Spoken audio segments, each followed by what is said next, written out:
I was probably early secondary school, maybe year 9, and I started getting into fashion through techwear, but then kind of over time my style evolved from techwear into like streetwear, and I got into designs like Gosha, and that kind of aesthetic.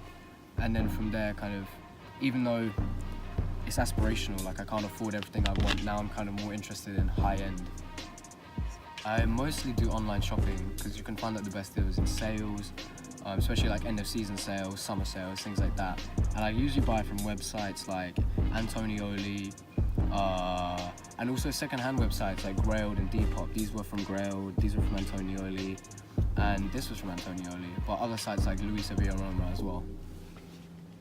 That kind of links to what I said in the last question, is like I usually buy stuff in sales because the retail for stuff's just ridiculous sometimes, and there's a line between where you can justify it for the craftsmanship and where it just becomes ridiculous, and sometimes the price doesn't even match up to the craftsmanship and things have construction issues. Raf Simons Detroit Runners, Yoji Wise for Men trousers, just some like Amazon belt, and then Heron Preston tee and Alex bomber. There's so many different people I look up to in terms of style, and it's not just people and designers. It's like fashion movements as well, like the anti-fashion movement and designers like the Antwerp Six, Yoji Yamamoto. I can relate to their kind of brand ethos.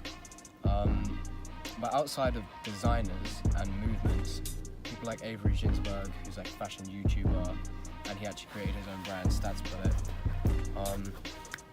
I look up to him, and even though I can't afford all of the pieces he owns and all the pieces I'd like to own in a similar style to his, that's still someone whose style I look up to and kind of helps me form what I do with what I can get my hands on, really.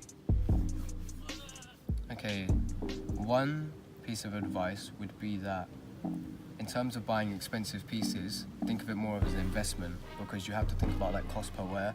So it's like if you buy this Primark t-shirt and you wear it 2 times and then you wash it and it feels like shit, then you're not going to get the same cost per wear as if you buy something more expensive but then you wear it hundreds of times in the last 2 years.